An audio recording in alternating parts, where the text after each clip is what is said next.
Why, hello there. I'm adjusting, sorry. Good morning, good afternoon, good evening. Today, we're going to talk about aging, which is appropriate because I just can't believe how old I look today.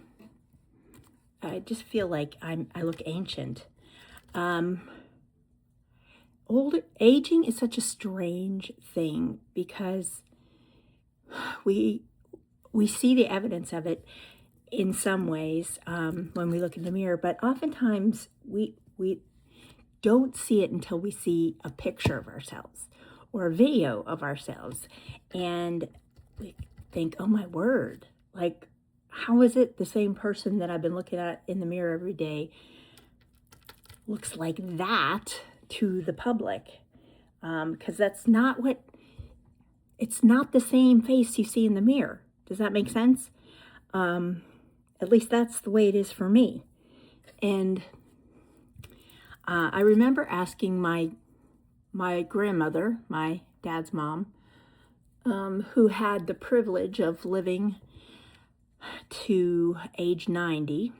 I want to say 90, not 91, but right around there. Actually, she was on her way to 91 when she passed. And there's a lot of longevity on that side of the family, but they, my dad has joked that they're the Page side of the family.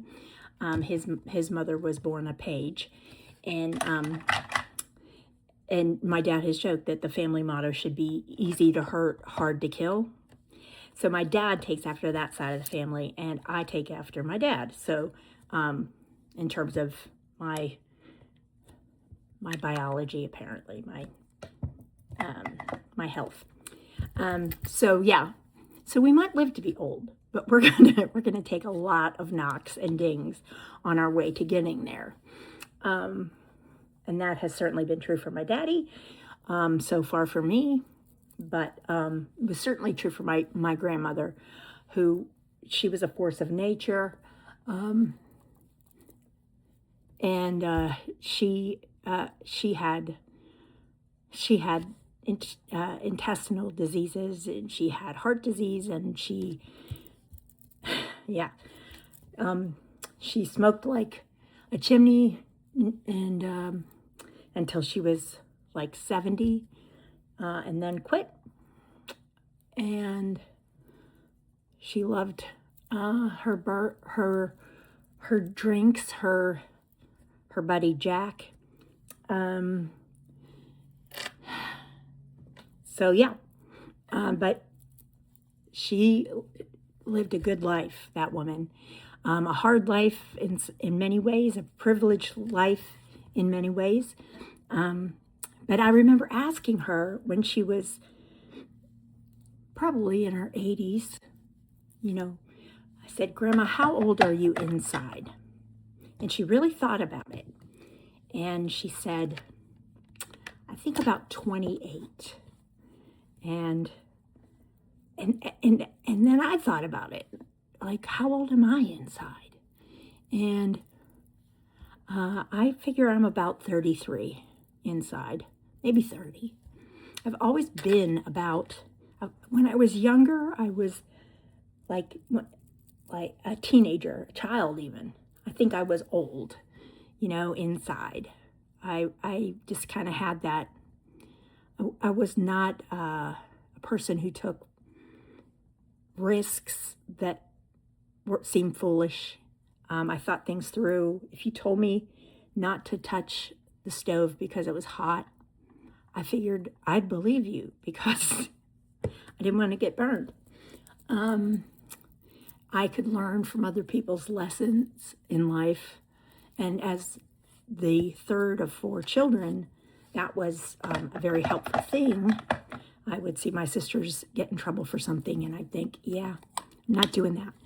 And then when my dad got sober, when he got sober, I was about to turn 9. And then I remember thinking, after a while, like, boy, AA takes a lot of time. I'm not going to drink. And I was probably 12 when I had that realization. And I never did after that. Just was like, okay, I'm not going down that road. And I think that was probably just the best decision I ever made, because personality-wise, I am very, very alcoholic. So I like to say I'm a preemptive strike sober alcoholic. Just never drank. But yeah, so so I was always this age. I was always 33 inside, or thereabouts. And I asked different people and they have different answers, but that's a fun thing to do. Ask yourself that. I asked my one sister, and she said, at first she said about 17, and I said, oh my gosh, that explains so much. But I think she's now 21, so she's growing up. No, she is a mature, functional adult, but she definitely is a youthful spirit for sure. Yeah, but it's a funny topic. But in terms of coming to grips with how you age, boy, that's hard. I don't know if I'm sure it's hard for all of us, right? After all, we have to confront not just our mortality, but, looking back in my teen years when I thought I was fat and had every eating disorder known to man, I was not fat. No, not at all. And then, I never felt pretty. And every now and again I feel pretty. That's not true. Every now and again. But most of the time I didn't feel pretty at all. And looking back, I'm like, hey, you weren't that bad. And boy, I wish I had I was very blessed. I did not have a lot of problems with my skin. I did not have acne, a lot of acne or anything like that. So, yeah, I'd take her skin, that 17-year-old skin. Yes, please sign me up for that. But I guess I'm doing okay for 57. And and the Lord knows I have worked to stave off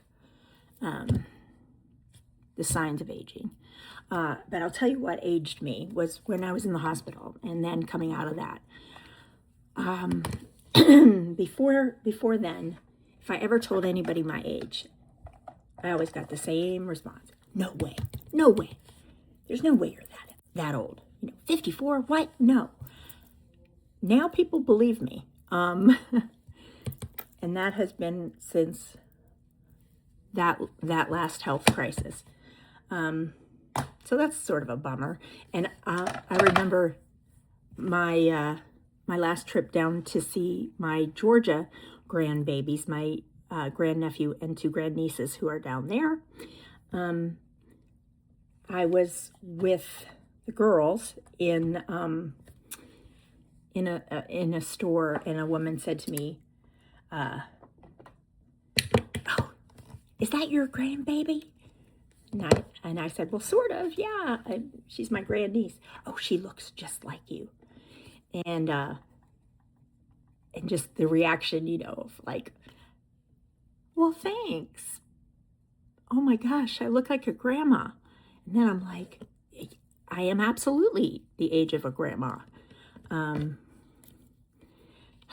It's hard, isn't it? It's so hard because you see yourself in a certain light. Of course, your body reminds you that you're not 25. And who would want to be 25 again, other than, looking good? Golly, I look back at my 20s and I feel like everybody says your 20s are like the best. my 20s were not the best, and not just because I was diagnosed with lupus and dealing with all of that stuff. But my 20s were the time where I was still trying to figure out what is my place in the world. Now that I think about it, my 50s are a little bit like that too. Drat. But yeah. But my 20s were definitely a time of wanting to be married so badly. And wondering when I was a bridesmaid 9 times. 9. And not at all resenting other people finding the love of their life and getting married, being genuinely happy for them, but wondering, like, okay, when's it my turn? And just wanting to have children. I knew I wanted to adopt at least some of my children, but I always assumed I would have children. Like, right? Most people have children. I want to have children. I love kids. And then as soon as I became an aunt, which I became an aunt young, I think I was, let's see, she was born in April of 88. So I'm in June of 88, excuse me. So I became an aunt at 19, and my whole world changed. It was like my favorite identity was being an aunt. Still kind of is. I love my nieces and nephews. But yeah, just coming to terms with I may have to build a life on my own, and trying to find a career, because the things that I thought I was going to do, I didn't do. And then I ended up divinely in a profession that I sort of didn't choose, but turned out to be really good at and enjoyed very much, and continue to do until this day. But yeah, just your 20s are such a weird time. At least they were for me. And then my 30s, I loved my 30s. My 30s were good. You know, I'm finally making some money. I bought my first house. I adopted my first baby. This one was a furry baby. They all have been. But my Sadie Mae, my beautiful first baby girl, and just getting to be her mama was amazing. You know, building a career, finding like my feet in that career, and that was just, it was a good time. And I ended up living 5 miles from my oldest sister and getting to be a part of her children's lives. So having kids without having to have kids, you know, I can't even tell you how many Irish dance competitions, or Feshana, my sister and I took the girls to, while my brother-in-law took the boys to soccer and cross country on the weekends. So we did a divide and conquer. But yeah, just the fun, they were such sweet, fun times. And for the most part, my 30s were good. I still was hoping I would meet someone, I would get married. But I also started to observe other people's marriages and realized, I don't see a lot of marriages I would want to have for myself. And that was kind of a revelation. You know, growing in my faith, finding a church that felt like me. No, that's not true. Felt like me, no. Where I felt like me in that church, and where I felt like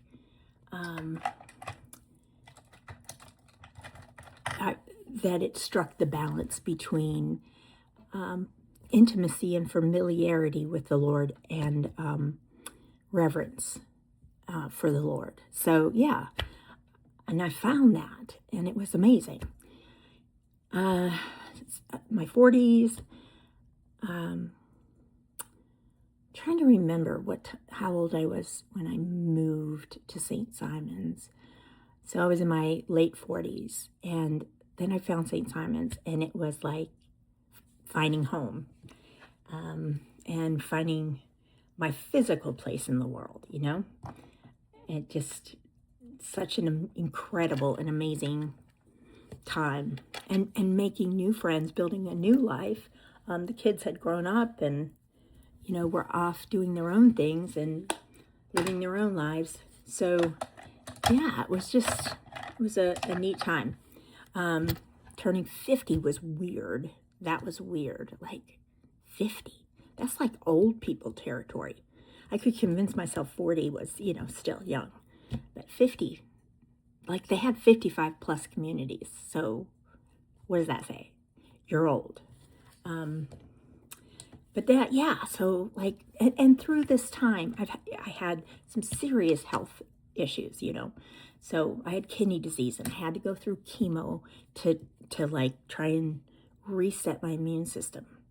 And they put me in menopause in order, because I was 39, I think, at the time. And they're like, well, you might still have children, which is still like, A, no, but B, I have lupus, and having kids can be dangerous for people with lupus. So I knew by then that I was not going to have my own children. That if I had children, I would adopt all of them. But yeah, so I got to go into menopause twice, because they put me in medically while I was having chemo, and then they brought me out. And then, so then that worked, and my kidneys were doing great, and I was doing great. And then I had a stroke, and another lupus gift. And thank God, no lasting damage from the stroke.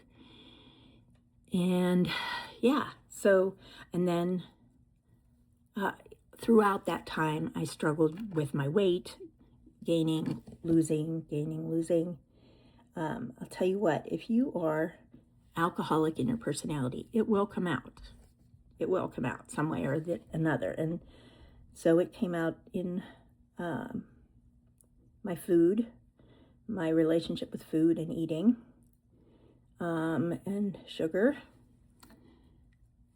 And yeah, so that was always a struggle throughout my adult life.